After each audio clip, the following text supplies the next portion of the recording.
Hello and welcome back to the next video lesson in the physics series. This topic will be on waves.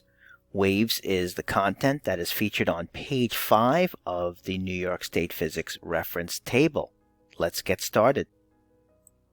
To introduce the concept of waves, the first thing we're going to need to do is discuss what is a wave, what does it do, and what are its properties. The function of a wave is to transmit energy from one point to another point. So let's take a look. There are two types of waves that we need to know about. The first wave is a type of slinky wave, and this is called a longitudinal wave. The word longitude, just like on a map, are the lines that go from side to side. And this is like the slinky, which compresses and stretches and compresses and stretches and so on. Let me show you a little video clip of that. Alright, these are longitudinal waves in a slinky. So the hand pushes the wave. You see the compression travel along the straight line. Now look at it again. See the bunching up of this particular wave? And that bunching up portion, that's a compression, and it moves along the line.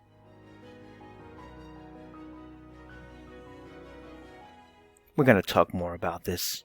But first, let's briefly introduce the other kind of wave called the transverse wave. And this is something you're familiar with. It's like a wave traveling through water. Let's take a look real quick. Let's take a look at the comparison of a transverse wave versus a longitudinal wave.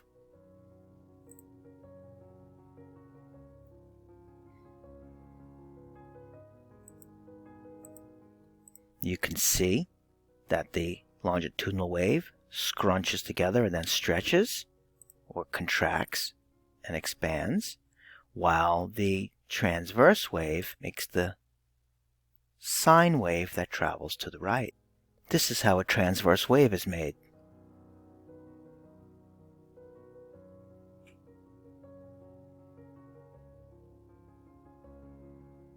The key point to understand the difference between a transverse wave and a compressional wave is the following. In a compressional wave, the energy and motion are in the same direction. The vibration is parallel to the propagation. That's what the slinky showed us. But in a transverse wave, the energy and motion are placed 90 degrees to each other. The vibration is perpendicular to the propagation. So this is more like a water wave, and you're used to seeing that more often. Most likely, the first time you were exposed to longitudinal and transverse waves was back when you took Earth Science. Back in Earth Science, you studied earthquake waves. Well, it turns out that earthquake waves are the exact kinds of transverse and longitudinal waves that we're talking about here. So we're going to look at what you used to call the P wave and the S wave. The P wave was called P wave because it was primary. It was the first one to reach the surface of the Earth from the epicenter, and the S wave was the secondary wave. But those were measured in time. Right now we're going to look at this nice animation to show us what a longitudinal wave does to a material and what a transverse wave does to a material. Let's take a look. Here we have the P wave from Earth Science, which is the longitudinal wave. The particle motion is parallel to the wave motion. So you see this blue dot? We're going to watch what happens as the wave passes this blue dot. So I'm going to start the simulation. Oh, and there it goes.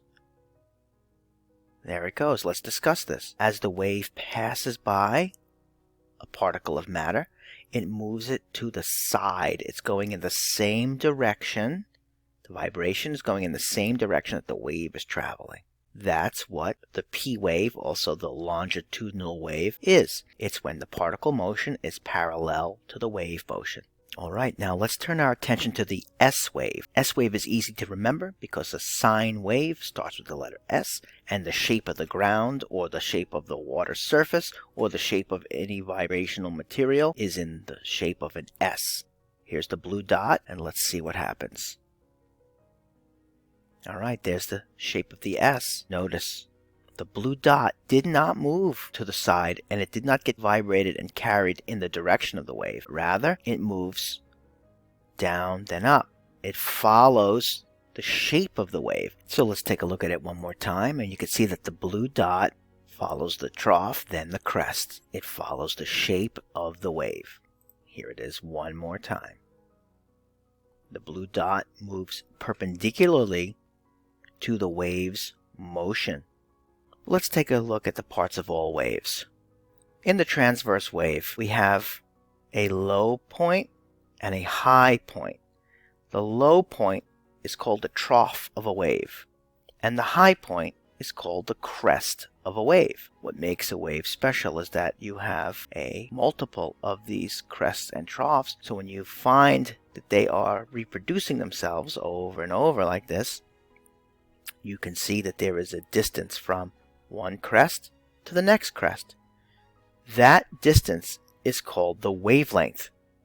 And then, of course, the height of a wave above the center line, that is called the amplitude. So in closing, and as a quick review, the parts that are common to all waves are the fact that they have a wavelength. That's a distance from crest to crest, or in this case of a longitudinal wave, from compression to compression. Waves have an amplitude, and that is the height of the wave, which is really where the energy is measured. And of course, they have a maximum, a crest, and a minimum called a trough. Thank you for watching, and we'll see you in the next video.